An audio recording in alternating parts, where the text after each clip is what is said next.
I'll call the Plan Commission meeting March 22nd, 2022 to order. Roll call, please. David Chair, who's here? Here. I don't think microphones are on, so if you we will could start one more time. Mayor, your microphone is not working either. Okay. We will now. Yep. We will call to order Plan Commission meeting March 22nd, 2022. Thank you. Roll call, please. Sullivan here. David Chair. Guzikowski here. O'Donnell here. Shepherd here. Okay. Rest of the commissioners are excused. We do have a quorum. That will get us to the approval of minutes, and we will hold those since we do not have a quorum because Commissioner Sullivan is sitting in for Ashley tonight. So they will be held in the next commission meeting. Significant common council actions. Carrie? Council approved the following: an ordinance amending the official map for a portion of the northeast quarter of section 16, which is the mapped unimproved right-of-way affecting the properties at 1020, 1100, 1150, 1330, and 1340 East Forest Hill Avenue and 1321R East Drexel Avenue. An ordinance repealing and recreating Chapter 17 zoning code of the municipal code. Congratulations. A resolution approving a certified survey map submitted by David DeSanto, Mod Home LLC for the property at 10730 South Howell Avenue. Two resolutions approving condominium plats submitted by the residences at Oakview Condominium for the property at 10730 South Howell Avenue. A resolution approving a certified survey map submitted by CR Devco LLC for the properties at 2231 and 1933 West Putes Road, 8843R South 13th Street, and 8950 South 20th Street. A resolution approving a certified survey map submitted by Ryan Jansen, Jansen Bruckner LLC for the property at 641 East Drexel Avenue, and a resolution approving another certified survey map submitted by Ryan Jansen of Jansen Bruckner LLC for the property at 819R East Drexel Avenue. Mr. Mayor. Thank you, Carrie. That will move us on to Mr. Mayor? yes. Do we have to make a motion to hold the? Do we got a motion to hold on the minutes, or can I just declare it? That probably works. If the commission feels more comfortable making a motion to hold the minutes, that's fine. Otherwise, I think the mayor can declare that this is tabled. Absolutely. That's fine. Okay. So we can cover ourselves. No, we can cover ourselves either way. So let's go back and just that way we're covered on both ends. So we'll look for a motion to hold item 3, which is minutes of February 22nd, 2022. Shepherd moves to hold the minutes of February 22nd. Actually, that would be March 8th, 2022. That's a typo. I apologize. I'm sorry. Oh. Sorry, everyone. March 8th. Oh, March 8th. oh, Mark H. I'm sorry. Is there a second? Sullivan seconds. All those in favor of holding the minutes of March 8th, 2022? Roll call, please. Sullivan, aye. Kavich, aye. Guzikowski, aye. O'Donnell, aye. Shepherd, aye. Okay. Board of Housing and Zoning Appeal Actions, there are none. That will get us to our quarterly Park and Recreation Commission actions. Turn that over to Carrie. Thank you, Mr. Mayor. I'm going to keep these brief. They were a little bit lengthy in terms of the background information for commissioner edification. So there was a hold on the recommendation for Common Council adoption of an updated athletic facility rental policy. That was something that was going to be reviewed at the, that was actually adopted at a January 18th meeting, but the Parks Commission wanted some new language in there, and therefore we have a hold on that in order to incorporate some of those items. Parks and Rec Commission also approved a recommendation for Bob Waka, which is the Board of Public Works and Capital Assets, to approve a 2023 CIP request regarding solar-powered security cameras This will be presented at a future Bob Welcome meeting. There was a hold on a recommendation for Common Council amendments to Section 12.02 of the Municipal Code regarding operation of remote or radio-controlled toys or devices. The Parks Commission wished to have a little bit more time to research the issue. There were other meeting discussion items that are agendized on the report. If there are any questions, I would be happy to try and answer them. Mr. Mayor. Thank you, Carrie. Questions, discussion on Parks report and rec? Nothing? Okay. We'll then just keep moving along. That will get us to item 7, new business, and item A, conditions and restrictions for proposed cell tower will be held. So we need a motion to hold that. Do not need a motion to hold. That was put on hold at the request of the applicant. Thank you for that clarification, Carrie. That will get us to item 7B, conditions and restrictions, by Ryan Jansen Bruckner LLC to rezone and establish a planned unit development on the properties 641 and 819R East Drexel Avenue. And that's Carrie. Thank you, Mr. Mayor. This was a rezone and planned unit development request that was reviewed at the last Plan Commission meeting and recommended for Common Council approval. The proposal is to rezone the parcels to RD1, which is 2-family residential within a planned unit development structure. There were CSMs that were approved in order to divide the properties, to allow the current landowners to retain some property. And then these will also be brought back before the Plan Commission for a future review. The condominium plan, master landscape plan approval, if this moves forward, would be 2 of those particular reviews that will be brought back to the Plan Commission for ultimate approval. On the screen right now is the concept development plan. Again, there are a couple of lots that are shown on the plan itself that are not included in the PUD. That in particular would be the 4 lots that are right at the corner. Lots, I believe it's 1 and 2 are being retained by the current landowner, and then lots 3 and 4 are being reserved for future single-family residential lots.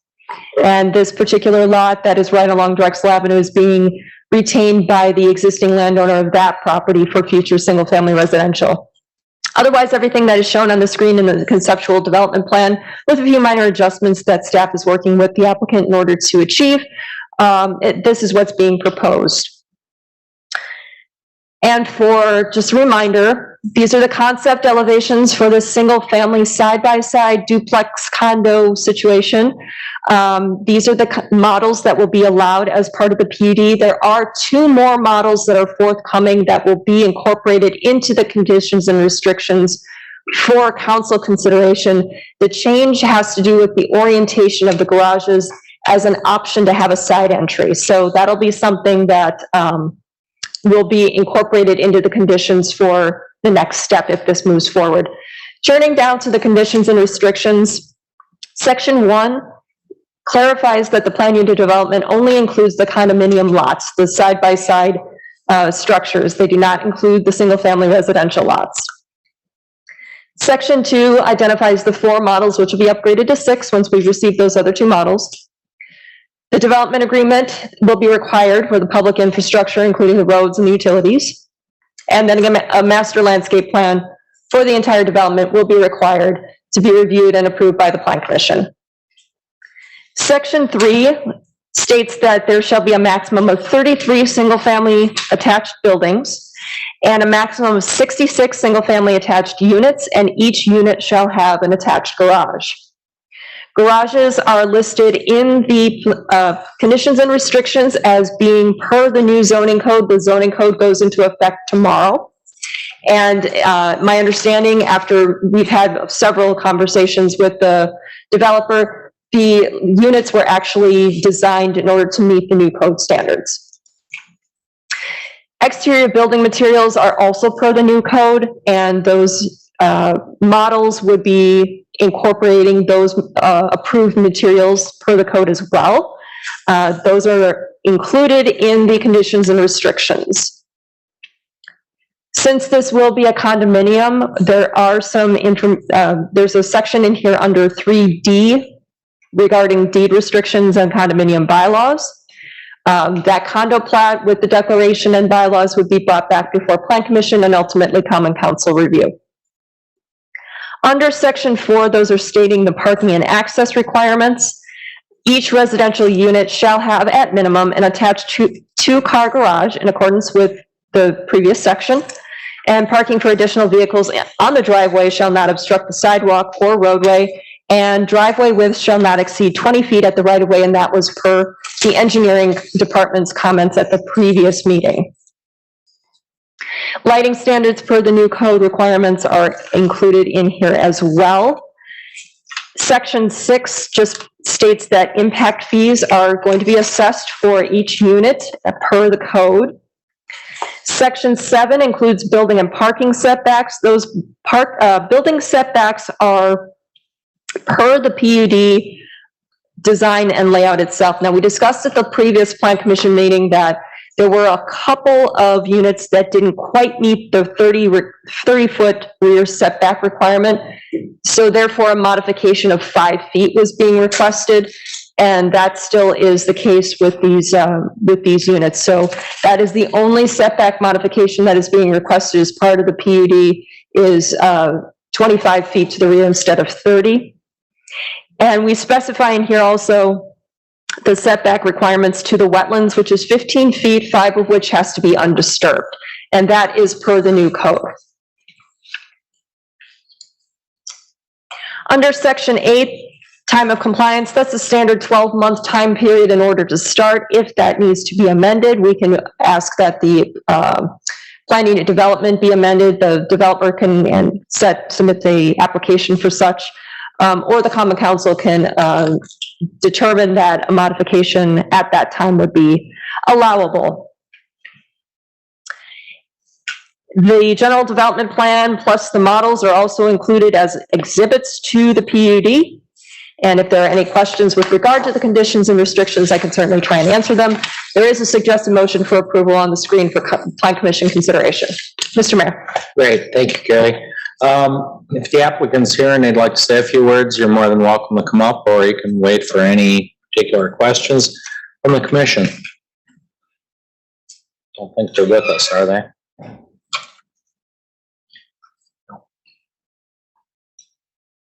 Okay. The applicant is participating by Zoom. No comments at this time. Okay, thank you, Carrie. We'll go to the commission, starting with Matt. We have no comments. Our Okay, original concerns were addressed. great. Chris? I think it looks good and can't wait for them to start. Okay. Don? No comments or questions. Me and Fred. It looks good to me. I don't see any Okay. problem. I do see the alderman from the district. Is there any comment you want to make at all, Steve, or are you just here to observe?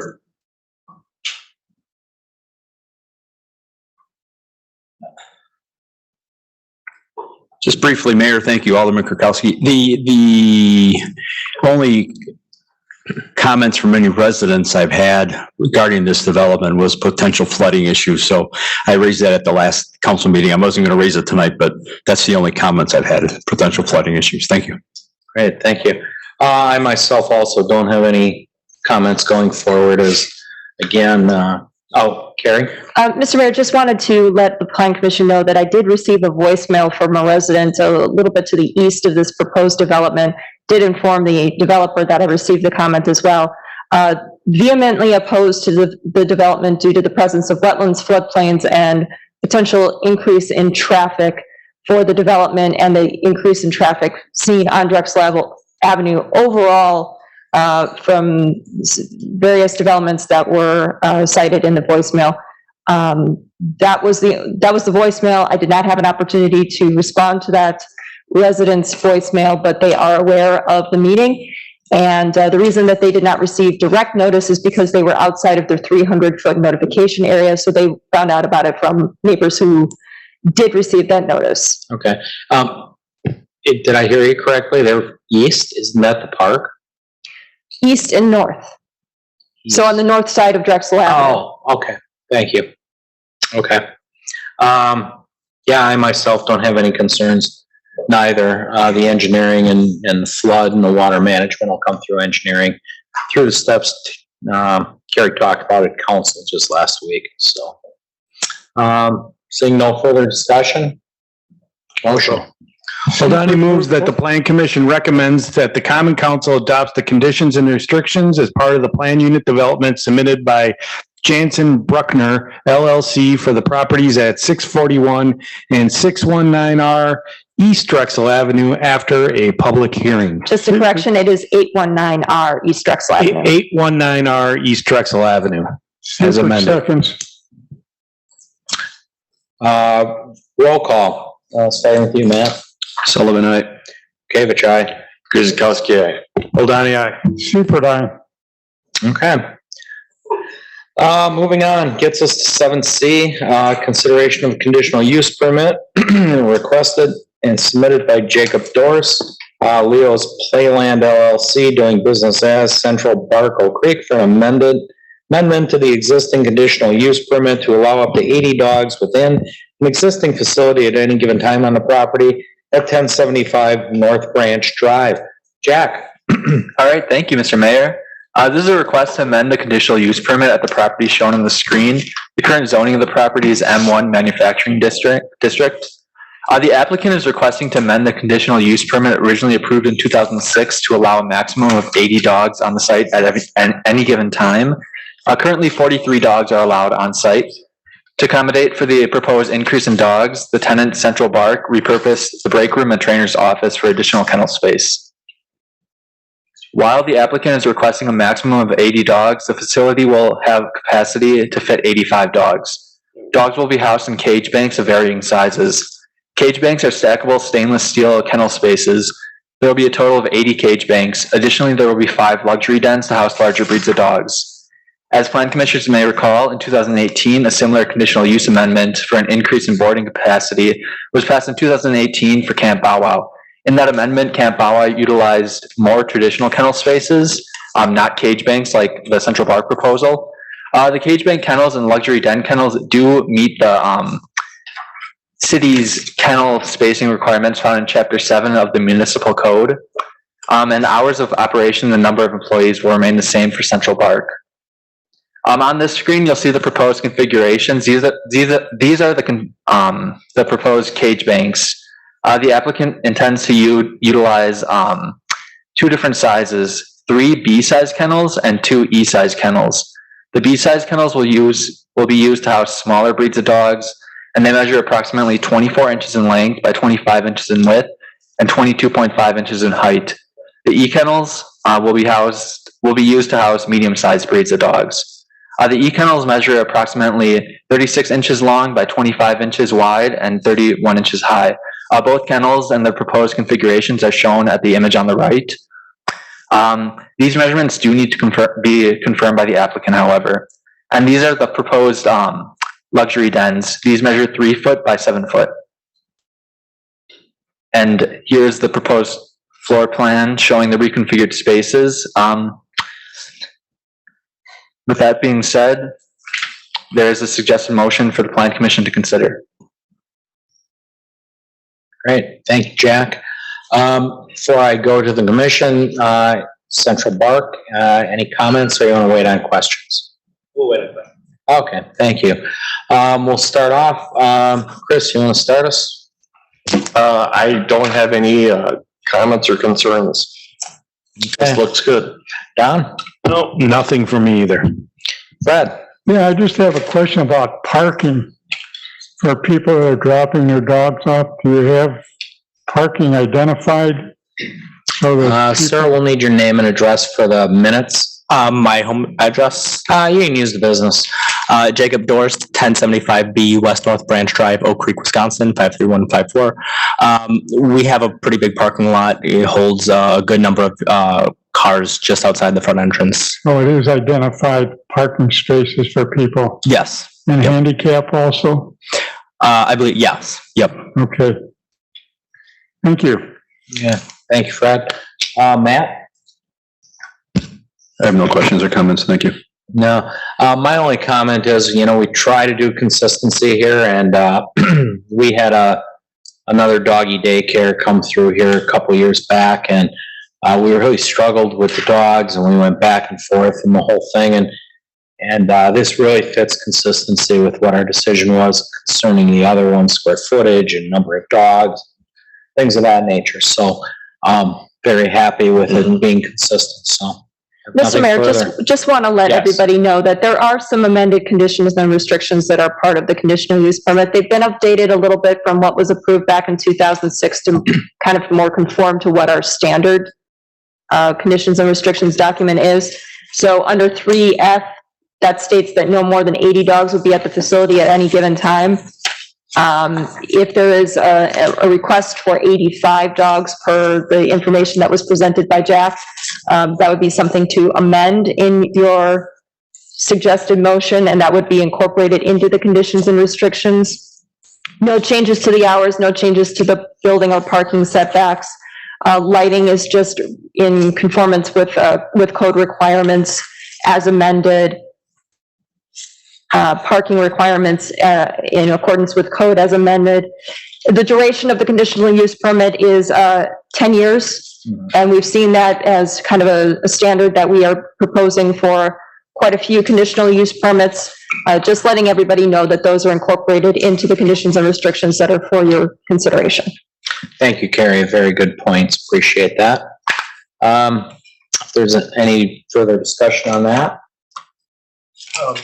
Yeah, so the new motion for 85 dogs would have to be read as 85 dogs? That is correct.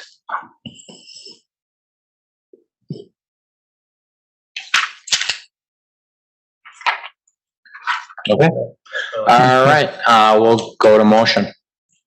Seeker moves that the planning commission recommends that the common council approve a conditional use permit amendment to allow a maximum of 85 dogs on site as part of an existing animal boarding kennel dog daycare facility with outdoor exercise area on the property at 1075 West North Branch Drive after a public hearing and subject to conditions and restrictions. Aldani seconds. Roll call beginning with me. Aye. Guzekowski, aye. Aldani, aye. Seifert, aye. Sullivan, aye. Okay. Thank you very much. That will move us on to item 7D, and that's a review of site building and related plans submitted by the Gable Apartments for properties for an accessory building on the property at 7730R South Howell Avenue. And Jack's going to take that one as well. All right, thank you again. This is a request for a single-story accessory building on the property shown on the screen. The accessory building will be a 30-foot by 40-foot single-story garage used to store maintenance vehicles and equipment. The location meets all setbacks and will be designed to match existing buildings on the property. The proposed site plan shows the garage on the southeastern portion of the parcel. Due to this location, there will be no landscaping required. On the screen are the elevations for the proposed garage. Although the heights of the walls at 10 feet were shown, the overall height to the top of the hip roof was not specified. This cannot exceed 17 feet as measured from grade. The building is proposed to be constructed with either gray vinyl or gray hardy plank siding and gray tar shingles to match the existing buildings. Both vinyl and hardy plank are not listed as approved primary building materials in the municipal code. With the intent to match the existing buildings on the property, staff do have no concerns with the use of hardy plank. However, a 3/4 majority approval by the Plan Commission will be required to use these materials. With that being said, there is a suggested motion for the Plan Commission's consideration. Thank you. Okay, thank you, Jack. Before we go, once again, I'll ask if the applicant wants to say anything or wait on questions. Okay, I'm getting an indication they will wait in case there's any questions. We'll start it off. Don, you want to start us this time? No, I have no questions. Seems like a simple, reasonable ask. Okay. Fred? No questions. Matt? No questions or concerns? Chris? No questions. I don't have any questions on the structure or anything. My question is really for you, Carrie. With the Hardy Board, we need a 3/4 majority to approve that building material. Can we do it with the existing commission here tonight? or is it 3/4 of the 9? It's 3/4 majority of the plan commissioners present at the meeting. Thank you for that clarification. With that being said, we'll look for a motion. Guzekowski makes a motion that the plan commission approve the site and building plans submitted by the Gables Apartments Burke Properties for the property at 7730R South Howell Avenue with the following conditions. 1, that all relevant code requirements remain in effect. 2, that the height of the building does not exceed 17 feet as measured from grade. 3, that all use of hardy plank or vinyl siding, plan commission to determine for exterior building materials is approved. Do we need to discuss that? Yes, you need to make that determination. Yeah, we'll call that out as hardy board, correct? If the plan commission wishes to approve of hardy plank, that needs to be in the motion. If it's vinyl, that needs to be in the motion. Okay, as Hardy or vinyl? well, as per staff report, I would support the staff on the hardy board plank. Right. Come on up. Need your name and address, please, for the minutes. Hello, my name is Zoran Atlia. I'm with the Burke Properties, and our main office address is 622 North Water Street, Suite 200, Milwaukee, Wisconsin, 53202. I just had a quick question. Most of the subdivision, all the buildings that we actually have on site are vinyl siding. So I just, They are. yeah. So the only reason why I asked, I mean, I know I talked to Carrie and, she's mentioned that most of the approvals for new buildings is the hardy plank, but we just wanted to match the existing buildings. And we will have the same corner boards that are on the other buildings, and that kind of goes with the hardy plank. So we figure if we can get the vinyl, that would match all the other buildings. Okay. As we are in the middle of a motion, the motion's been read as either or. Can we leave it to, we have to pick? Okay. You want to Change the motion boy, we're right in the middle of a to motion. stipulate either one? You'll have to stipulate one or the other, but we really should. Okay, make the motion and then we'll do, in the second, we'll do the discussion before the vote. If it makes it cleaner, Alderman Guzekowski can withdraw his motion and then move with the amended. Okay, so just withdraw your motion. Sure. Guzekowski withdraws his motion as stated. Okay, before we motion, discussion of commissioners, hardy board plank, vinyl to match the existing buildings. I'm okay with the vinyl.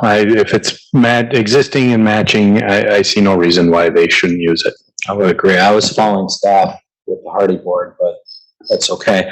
Fred? Yeah, I agree with the vinyl. I think it matches the rest of the facility. Okay. Matt? Vinyl's fine. Okay. I agree. It's, I'm in there often with my daughter living there, so it's vinyl pretty much everywhere. Okay.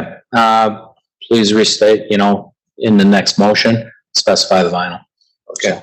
We'll go for a motion to try to get this right here. So, okay, motion, please. Guzekowski makes a motion that the plan commission approves site and building plans submitted by the Gables Apartment Burke Properties for the property at 7730R South Howell Avenue with the following conditions. 1, that all relevant code requirements remain in effect. 2, that the height of the building does not exceed 17 feet as measured from grade. 3, that the use of vinyl siding for exterior building materials is approved. And 4, that all detailed revised plans are submitted in digital format to the Department of Community Development prior to submission of permit applications. Seifert seconds. Okay, roll call, beginning with Chris. Guzekowski, aye. Hold aye. Seifert, aye. Sullivan, aye. Gavich, aye. Thank you, sir. Good luck. Thanks for bringing that up as well. Appreciate the clarification. That will get us to item E, review of site and related plans submitted by AST Learn doing business as Wisconsin Early Autism Project for a proposed fence on the property at 140 East Rawson Avenue. Carrie. Thank you, Mr. Mayor. This is a property that has 2 out of 3 multi-tenant manufacturing buildings on the property, and it is part of a conditional use permit that is being amended. There are several uses that have applied for conditional uses on the property. In this particular one, this is regarding or in relation to the conditional use permit that was granted for AST Learn doing business as the Early Autism Project. This is for a fenced outdoor gross motor area, essentially an outdoor play area for their clients. The CUP for the clinic and outdoor rec area were approved in October of 2020. Those conditions and restrictions were included as part of your packets for review. And as part of those conditions and restrictions, Plan Commission approval was required for the outdoor area in terms of the location, materials for the enclosure, and for screening. On the screen right now is a copy of the original site plan showing a general area for the tenant space. So you can see that the gray boxes are highlighting the tenant's interior space. The yellow box was the general area for the outdoor area. And on the screen right now is kind of the revised fence play area for Plan Commission consideration. Same leased tenant space in the same location. We just have a couple of different dimensions now. 50 by 20 by 6 foot tall white vinyl fence is proposed, and that vinyl fence material is kind of a concept is there on the screen for you. And as far as the guardrail picture is concerned, that's an example of a guardrail that they are proposing to place around the fence on the north and west side in order to kind of give that a little bit extra protection, so that the concerns that were raised at the previous review during the conditional use permit review gives a little bit more protection to that area, just in case. There are no other changes that are being requested as part of this review, so this is really just a matter of approving the fence for the area. There's no additional screening that would be required other than the fence at this time. It is behind a screen wall that's existing, and there are no other neighbors that would be seeing this to the north or to the west. With that in mind, there is a suggested motion on the screen for Plan Commission consideration. Mr. Mayor. Thank you, Carrie. And once again, I'll invite the applicant up if they so choose, or they can wait on questions. Would anybody like to come up, or you just want to wait on questions? You're indicating they'll wait if there's any commission questions. So we'll go to the commission. Fred, would you start us off, please? I don't see any problem with that. Looks good to me. Okay. Yeah. Chris? No concern. Don? No questions. I myself have none as well. Kind of went over this before. And again, want to thank you for the good work you're doing there. Very much needed. So, nice job. Okay, guys, looking for a motion there on E. Oldani moves that the Plan Commission approve site and related plans submitted by AST Learn DBA Wisconsin Early Autism Project for the property at 140 East Rawson with the following conditions: that all relevant code requirements remain in effect, that all conditions of existing conditional use permit remain in effect, that all revised plans are submitted in digital format for review and approved by the Department of Community Development prior to the submission of permit applications. Seifert seconds. Roll call, beginning with Don. Oldani, aye. Seifert, aye. Sullivan, aye. Gavich, aye. Guzekowski, aye. Okay. Very good. Good luck, everybody. That will get us to F, and that is consideration of a conditional use permit submitted by Pablo Davlos Alonso Unlimited Athletic Club LLC for a conditional use permit for an indoor commercial recreation facility known as a fitness center within the existing multi-tenant industrial building on the property at 140 East Rawson Avenue. Carrie? Thank you, Mr. Mayor. We're staying with the same property and we're staying within the same building, I believe. So this is a proposal to amend the conditional use permit on the property for the 5th time. The reason I say 5th is because we have several conditional use permits that are affecting the property, and we keep amending the same ones so that everybody is aware of exactly what's allowed on the property. The beauty of that is that all of the uses are in one document, so if there are any concerns about that, we just keep adding on a new ordinance number. This is the second indoor commercial recreation facility as part of that conditional use, so that's why in the conditions and restrictions, it's all kind of spelled out and separated by users. So we are in the same building. We're actually just north of the early autism project Lease Space in Building B. And this is for Unlimited Athletic Club, who will be providing personal training, gym, group classes, and gym memberships. They are anticipating only 1 employee at this time and up to 20 in the building at any one time, or in the lease space, I should say. Hours of operation, 7 a.m. to 8 p.m., 7 days a week. Peak is anticipated between 3 and 5 p.m. Now, the access is via Rawson Avenue for the entire development, and we have discussed parking for this particular development in the past.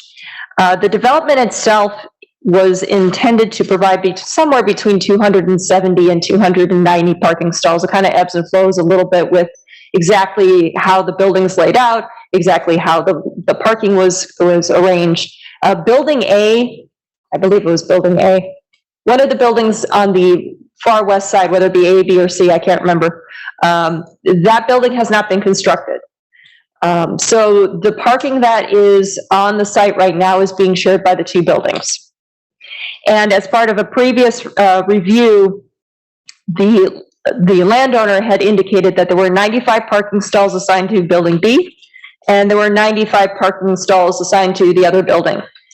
While lease spaces were kind of allotted certain stalls, there was an opportunity for both parking areas to be utilized by both buildings if there were non-conflicting hours of operation for the users.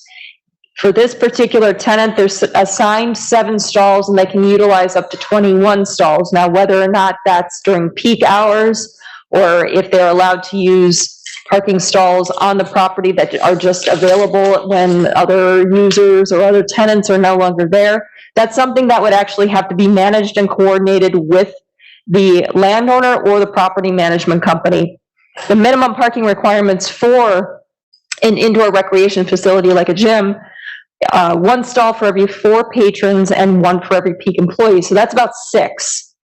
Now, whether they will have to somehow work out something with the landlord, if they somehow, increase employees, or if they just, go gangbusters and they end up having more memberships than they anticipated, that's something, again, that would have to be coordinated by the landlord and the property management company to ensure that there's enough parking for everybody.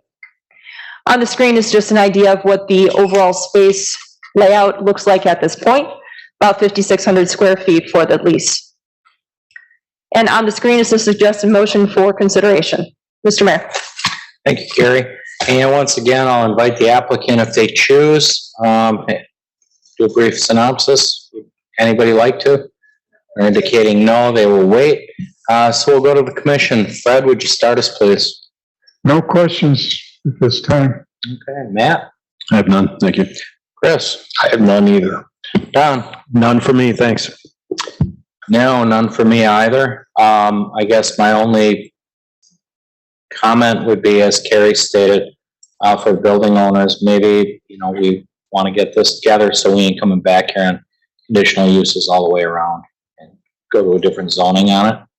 It's a potential conversation that we can have with the property owners to determine whether or not the current zoning district is still valid for the users that they seem to be attracting, or whether or not a change might be more appropriate.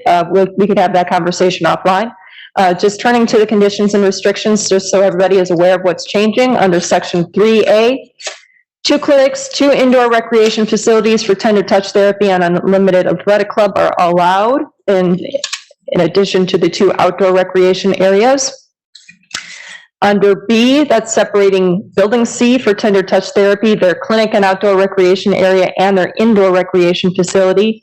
Building B, identifying AST Learn, the Wisconsin Early Autism Project's clinic and outdoor recreation area hours, and then Building B for Unlimited Athletic Club, the indoor commercial recreation facility, Monday through Sunday, 7 a.m. to 8 p.m. All other conditions and restrictions are unchanged as part of the existing conditional use permit. Okay. As long as we're all under understanding and there's no further discussion, motion? Seifert moves that the planning commission recommends that the common council approve a conditional use permit amendment for an indoor commercial recreational facility fitness center within a portion of the existing multi-tenant industrial building on the property at 140 East Rawson Avenue after a public hearing and subject to conditions and restrictions. Guzekowski will second. Roll call, beginning with you, Fred. Seifert, aye. Sullivan, aye. Kavich, aye. Guzekowski. Ladani, aye. Okay. Good luck. Will get us to item G, and that is a master landscape plan review. Review phase 1 master landscape plan submitted by Katie Monchos Grinka for the Lakeshore Commons traditional neighborhood development plan unit development at 4001 East Lake Vista Parkway and 9300 South Fifth Avenue, 4200 East Lake Vista Boulevard. Carrie. Thank you, Mr. Mayor. This is part of the Lakeshore Commons development, and as part of the PUD conditions and restrictions, they are required to submit a master landscape plan and guidelines for the common areas, the streetscapes, and also for the 1, 2, and 3 family villa concepts, and we'll talk about that in just a moment. These are required prior to the issuance of building permits, and just as a reminder, individual development sites outside of the 1, 2, and 3 unit villas will be required to submit their own landscape plans that will be in conformance with the master landscape plan that is approved by the Plan Commission. The 1, 2, and 3 family villas are not subject to Plan Commission review, which is why there is a requirement in the PUD for the master landscape plan and guidelines to address those kind of generalized lot landscape treatments. On the screen right now is the proposed landscape plan for the entire PUD, and we'll be going over certain areas just briefly to give you an idea of what the landscape plans are covering. So in Area A, only going to highlight a couple of places. The bioretention areas, those stormwater treatment areas, all pretty much have the same kind of treatment, so I'm not going to go over those. Some of the street areas are just for trees in conformance with what is required per the engineering department and the DPW requirements. So street trees are not going to be reviewed in depth as part of my review. Want to highlight a couple of areas, particularly along those public pathways, spine, if you will, that kind of goes through the center of the development, connecting north-south to the clubhouse area, which is in the next agenda item. So on the right-hand side of the screen, that gives you an idea of what 2 areas of the northern portion of that public walkway it would have on either side of it. So there are a couple of areas that incorporate something like a raised garden bed, and that those areas are still kind of being programmed at this time, but this is accounting for those places and still providing for landscaping on either side of the walkway. Following south, again, the same walkway treatments pretty much throughout. On the bend here is where they are proposing to have a common dog park. So there is a fenced area that would be proposed in that northern section there. Also still reserving some areas for planter beds, for seating areas, etc. Landscape plan, area C, still continuing with the common walkway area, kind of terminating at the clubhouse area. And then I just wanted to call your attention over on the left-hand side of the screen where there's a small box around just a kind of a call-out area. That has been identified, we believe, although it's not identified in the landscape plan, possibly an area for a sign as part of the development. Now, the master signage plan will be coming back before the Plan Commission at a later date, but this is kind of calling out an area, a potential area for a sign, although anywhere that a sign would be, the landscape treatment would be pretty much the same. Landscape plan area D, calling out another area for one of the public amenities that is along the public path, as well as along the just the public areas in general.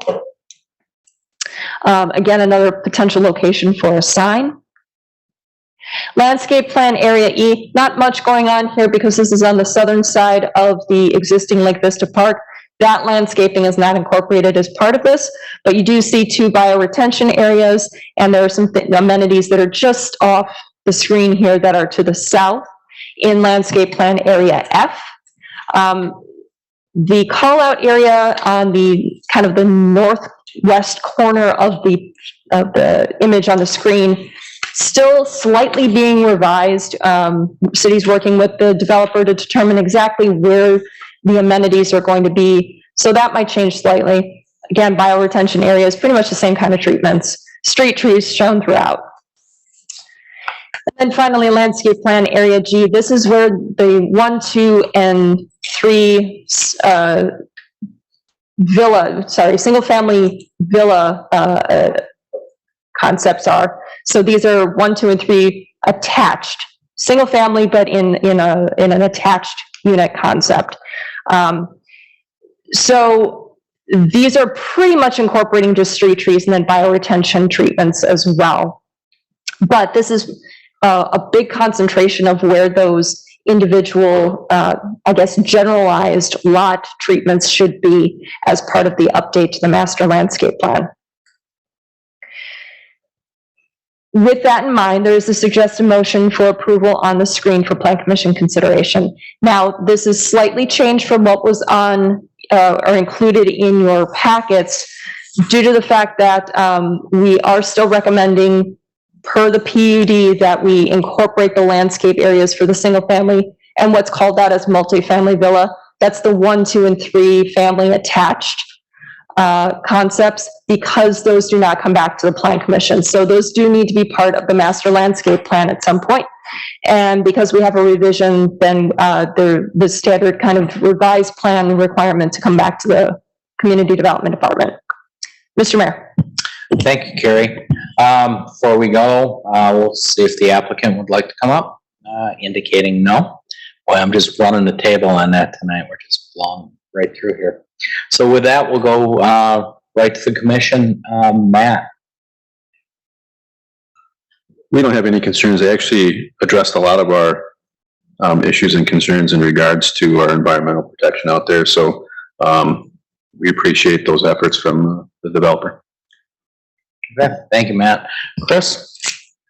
Nothing from me either. Okay, Don? No, nothing for me. Okay, Fred? No questions. No, I just want to, compliment staff and the applicant for working together. There's a lot going on down there. There's a lot of green going down there as well. People say we got a lot of development going on. We're requiring a lot of green and a lot of trees down there, which, quite frankly, never existed before.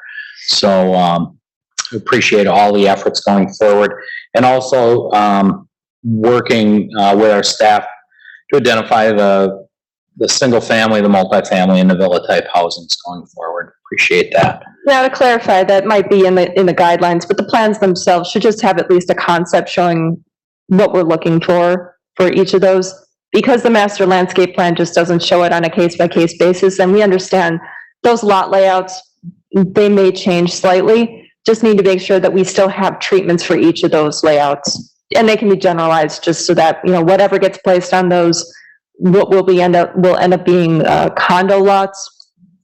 Just make sure that we have something to refer to, so that it's not just here's your lot and there's no landscaping whatsoever that will be required or anything on that. Obviously, that's not the intent of the developer. That's not the intent of the city, but want to make sure that we have a visual to go along with guidelines. Great. Thank you for the clarification, Carrie. So if there's no further discussions or questions, motion please. Guzekowski makes a motion that the plan commission approves the proposed Lakeshore Commons Master Landscape Guide and Master Landscape Plan submitted by Katie Manachos. Close or no? Manakis. Rinka for the properties at 4005 East Lake Vista Parkway, 9116 South Fifth Avenue, 9300 South Fifth Avenue, subject to the following conditions. One, that the plans are amended to incorporate the landscape area for single family and multifamily villa housing types per the PUD. And two, that revised plans are submitted in digital format for review and approval by the Department of Community Development prior to submission of permit applications. Hold on, 20 seconds. Roll call, beginning with Matt. Sullivan, aye. David, try. Guzekowski, aye. Hold on, yeah. Seifert, aye. Okay, that will get us to H, and that's plan review of site, building, and related plans submitted by Rinka again for the proposed Lakeshore Commons Clubhouse outdoor pool and associated parking lot located at 4005 East Lake Vista Parkway. Carrie?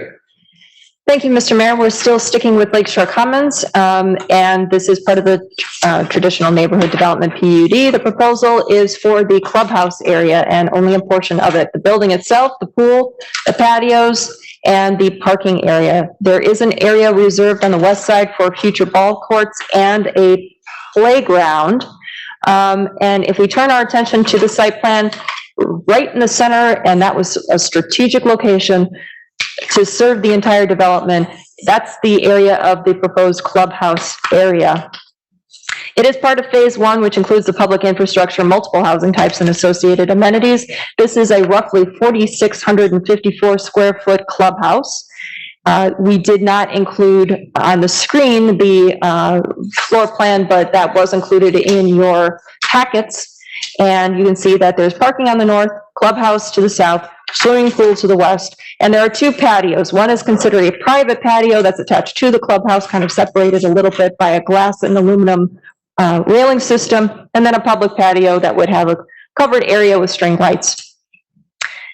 The parking lot includes 11 parking stalls. There is no code minimum for clubhouses per se. So we did take a look at the fact that this is in the center of the development. It is intended to be accessed via walking paths, via the sidewalks, and there is on-street parking that is adjacent to this. So that's something that we are comfortable with in terms of just having the single parking area. However, vegetative screening is required for that parking area per the PUD and per code. So the landscape plans that were submitted showed a couple of trees. We are requiring that at least some screening plants be incorporated along the public street area. So that would be something that would be installed and maintained at a minimum height of 3 feet per code. Setbacks appear to be met for the proposed clubhouse itself as well as the parking area. There's no setback requirement for the pool. We do also recommend adding bike racks since this is going to be an area that would be accessed by alternative methods of transportation, walking, biking, via electrical scooters or, other differently abled people, skates, however. We do want to make sure that we are incorporating areas for people to place those. And I believe there actually is one bike rack that is located on the screen, but making sure that we have enough for the area, because even though this is just for the clubhouse in the eastern portion, there might be additional opportunities for bike racks on the whole site itself.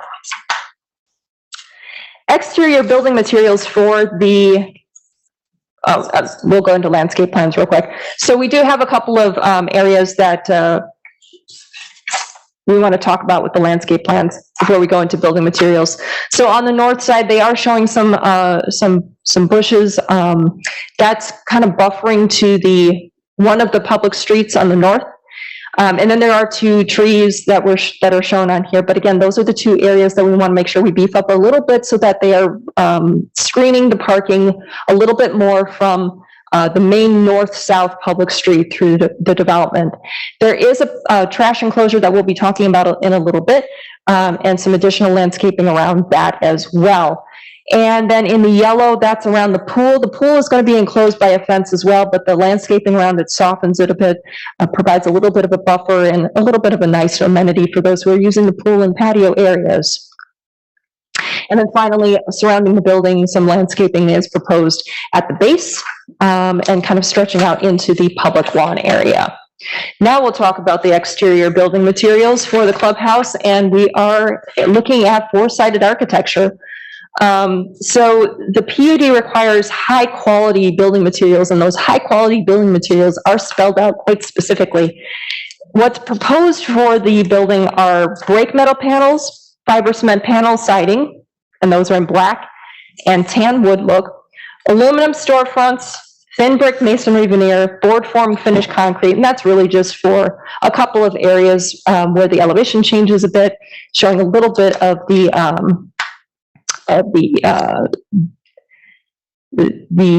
foundation is the word I was looking for, but incorporating that board form so that we don't have that blank concrete wall that we talked about with the apartment buildings.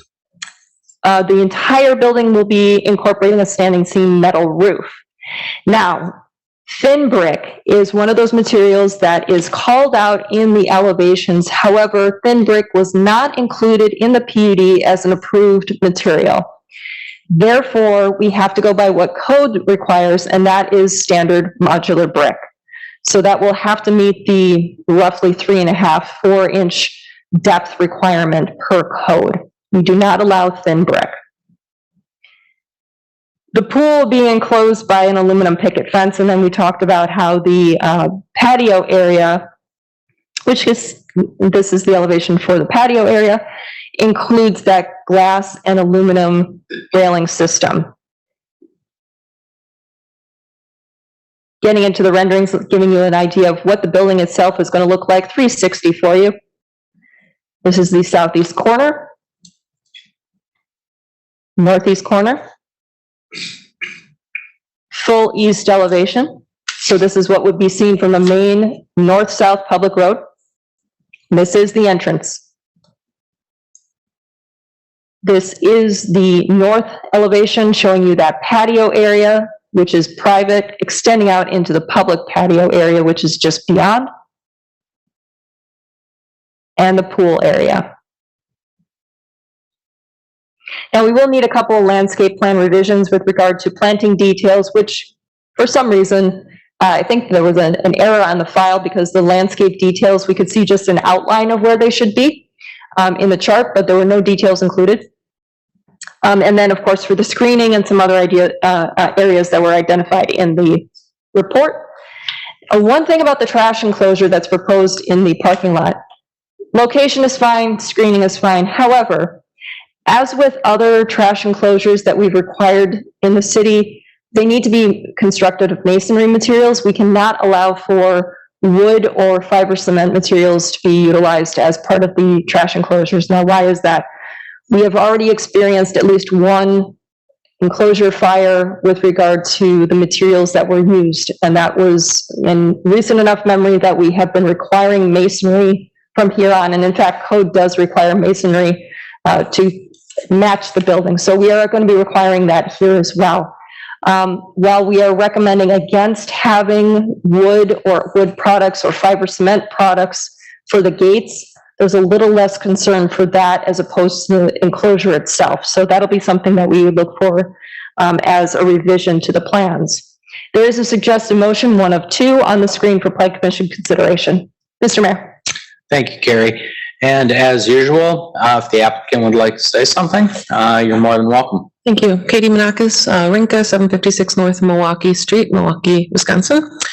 As far as the thin brick material goes, I know we worked closely with staff to get the brick material listed. The intention was never to be full-size bricks. We have a sample here. We have just installed it in another project. It's a quality item that we use and that has no issues with maintenance and longevity of use. We'd like a consideration to use the product. You're welcome to show it to commissioners and they can discuss.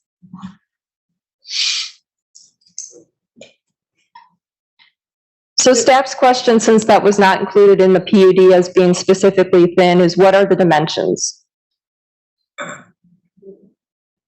Guys, we'll need you on the mic and we'll need your name and address as well. So, Carl Rinka, 756 North Milwaukee Street, Milwaukee, Wisconsin, 53202. That's a thin veneer brick. It's about 1 inch to 1.25 inches in depth. It'll go about 2.5 to 3 inches tall, 12 inches long. It'll go across almost all the elevations of the clubhouse.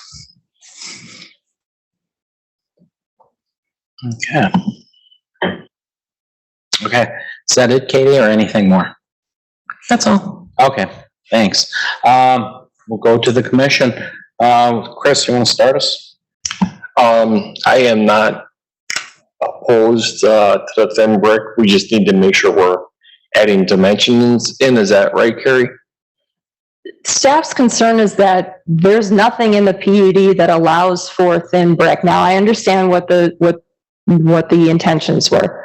But unfortunately, since there's nothing in the PUD that changes that particular code requirement, I do not know that we have the ability to reduce the requirement to about 1/3 of what is required under code.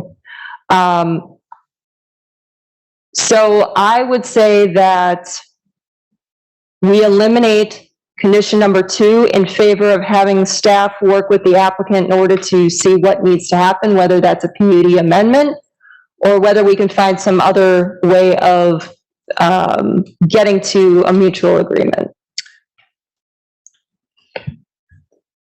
If we change it to staff, number 2 to staff working with the applicant, will that eventually have to come back in some way, shape, or form to the planning commission? Only if the planning commission requires it. So then working with you would mean you would be able to give the final approval on that?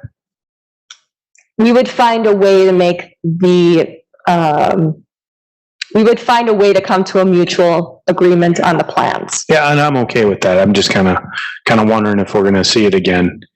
Only if you require it. Okay, got it. Thank you. I'm in agreement with staff making the decision. Yeah. Address for planning department. Okay. My only question, obviously, we're kind of hung up here on the brick. So come on up, Katie. You're going to try to convince me or Sure. change my mind on my question here. So go ahead. Sure. Just in general, we like to keep the material descriptions pretty generic, giving us flexibility to make the project fit within budget. Currently, this building is very expensive. We used a lot of restraint in some ways to make it kind of the gem, the heart of the whole project. So being a small building with amenities, we had to make some decisions to make sure that we fit within budget. Everyone knows what's happening with construction costs right now. So this would be a way to make the project more feasible. So we hope that you consider that as an option. Okay, thank you. No, and I respect that. And again, I respect staff. So my question really goes to Carrie. If we allow the brick to 1 inch by 2.5, 3.5, whatever the heck it is, in the PUD, does that affect all the residents' brick as well because it's under the PUD, or is this specific to this clubhouse as the one exception? Now, the PUD had a materials call out, and it just said brick. Now, without a specification saying what the dimensions are for the allowed brick, we have to defer to code. Code requires 4 inch. So that's a consideration for everybody to kind of keep in mind. This wasn't, the materials were called out for residential versus non-residential in the PUD itself. Now, there was a materials board, but again, unless we have something that specifies that there is a modification from the code requirement, if we didn't have the code requirement, it would be fine, because it's brick, right? It's a brick veneer. But we have a code requirement. So until that code requirement is modified by the PUD itself, we're beholden to what code says. Put a little asterisk on there, because what we're going to try and do is find a mutually agreed upon plan, okay? Whether that requires a PUD amendment or whether that requires some looking at what the new code allows and seeing if we can have some flexibility within that. That's something that we're just going to have to explore. I can't make any compromises right now. I can't make any recommendations or promises, but what I can do is say, we'll look into it and see what we can come up with in terms of what needs to happen. So I'm still recommending that we strike 2 as stated, and we'll just work it out. Okay. I'm fine with you, and this is just my fear that if we just allow it to fly here and it affects the residences here at Lakeshore Commons, then we get to what we've seen today with those condos, and they come in and they go, by the way, it worked there, why not for me? So and I always preach about consistencies. So I am fine with staff as well. I just kind of wanted to put that out there for you. And whether it may have to come back as a PUD amendment, I'm not guaranteeing that it won't. What I'm saying is, because there's this request, and because there's a conflict, let us try and figure out a way to get to neutral. Okay, and I'm with the commissioners. I mean, I trust you, and I have faith with the applicant as well that we can find a means to an end to this. I just want to be consistent as we go forward, and we're getting some nice residential proposals going on throughout the city that we're being consistent. That's all, and fair. And I don't believe that there was any brick that was incorporated on the previously reviewed and approved traditional multifamily and the 8 and 6 unit townhomes. I believe that was fiber cement, metal panel, and other materials. Okay. I don't believe there was brick involved. So that whatever ends up being the decision that we come to, the agreement that we come to, whatever that ends up being, that shouldn't affect the approvals that are already in place. Okay, thanks for that clarification. Otherwise, my only comment is very nice looking facility. I like the location of it. I think it's going to be a great amenity for down there as well. So, I have only one other concern. It's a bicycle parking area. You got several hundred residents in the facility, and you probably have about 100 kids. And how do you think they're going to get to the pool? They're going to end up taking a bike most times. So I think that you need to take that into consideration and take a good look at it, because I do feel that kids aren't going to walk, they're going to ride. So you may have a problem down the road. Good point. I know we are short of bike racks here in Town Square as well at one point. Katie? Carrie alluded to, that we do have a location for bicycle storage right in the center of the plan. We can reassess and see if that will satisfy the amount of tenants or the owners in the area. But the multi-use path would be, pedestrians, vehicles, bicycles, kind of a combination of all, especially because it's a walkable community.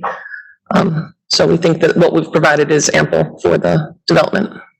In time, not here for conversation, but I'd love to see a bubbler's bike set up at Town Square, the high school, Lakeshore Commons, and points like that as well. I think that'd be a neat amenity for the city going forward. Okay. So, okay. Any other further discussion, questions? Yeah, it looks like you're studying kind of hard there, anything? All right. Don? So, Carrie, to be clear on number 2, we're not necessarily eliminating, we're replacing it with a statement that they're going to continue to work on the brick veneer, correct?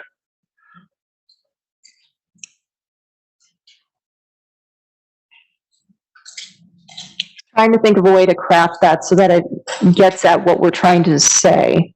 I wrote basically, applicant works with staff on an acceptable exterior brick veneer. Yeah, that's, I'm not sure that's the way we want to go in terms of a condition.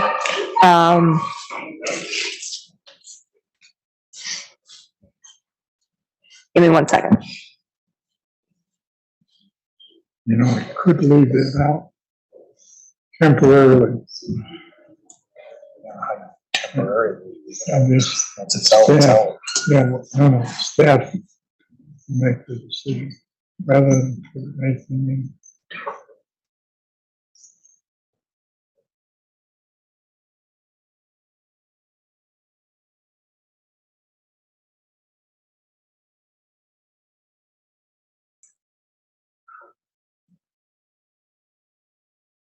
So any other discussion to break up the uncomfortable silence? Fred was just saying, why couldn't we just take it out? That's what, Carrie mentioned earlier. Jack, what's your thoughts? Anything? Not at the moment. Okay, I was looking the development. to fill a little more space in that time, but that's okay. Big wind up for no pitch. So we are moving right along. And again, this is, I mean, the way we're moving through this, these are some big ticket items. This is a credit to our staff and the work they put in previous to these planning meetings, that things can go as quickly as they do. A lot goes in, not just on this, but, you know, we went through the doggy daycare and the whole thing, and it's really a credit to our staff working forward on how quickly we can go in the limited number of questions we have, and how well prepared commissioners are coming into this. So kudos to you. So what I've included on, as a suggested motion, condition number 2, is a little bit more vague, and that's intentional because I want to see whether or not the code that's in effect tomorrow might be a little bit more conducive to what the proposal is. And if not, we'll talk about what the options are for, you know, amending the plans or amending the PUD or coming to another way of getting at neutral. Is that clear and vague enough for the Plan Commission?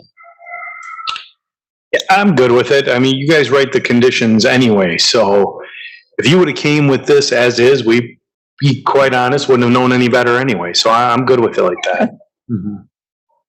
Yeah, normally we don't like to craft on the fly, but sometimes it's necessary, and we're lucky, Carrie always gets it done, so. Because it could affect the whole development. Yeah. So, any other further questions, discussion? Okay, seeing none, motion then. Well, Donnie moves that the Plan Commission approves the site and building plan submitted by Katie Menakis Rinka for the clubhouse and associated amenities on the property at 4005 East Lake Vista Parkway with the following conditions. 1, that all relevant code requirements and conditions of the traditional neighborhood development plan unit development remain in effect. 2, that the external building materials meet the code and PUD requirements. 3, that the landscaping plan is revised as necessary for compliance with the PUD requirements in the master landscape design guide and submitted for review before the Plan Commission prior to submission of all building permit applications. 4, that all mechanical equipment, transformers, and utility boxes, ground building and rooftop shall be screened from view. 5, that trash enclosure be conducted of masonry materials to match the building. 6, that all revised plans, site building, landscape, etc., are submitted in digital format for the review of the Department of Community Development prior to the submission of building permit applications. Secret seconds. Okay, they can sort that out in the minutes, but we do have a second. Motion starting with myself voting, aye. Guzekowski, aye. Hold aye. Seifert, aye. Sullivan, aye. Okay, I want to thank everybody for coming out. Appreciate your time and attention, and we had really good participation all the way around. Do appreciate it. I want to thank you to staff, IT in particular, engineering, and planning as well. This is a lot of stuff, and as I said earlier, they make life a lot easier on commissioners by the pre-prep they do going forward. That's a lot of work with the applicants going forward, so do appreciate that. Carrie, Jack, and the rest of the crew, thank you all. Coming up, we're getting towards the Easter season. The Celebrations Commission will have an Easter egg hunt, and the Easter Bunny will be out at Abendschein Park, I believe, April 9th from 10 a.m. to noon. So please take your little ones out there, or your older ones out there in some cases as well. I think that's, Carrie?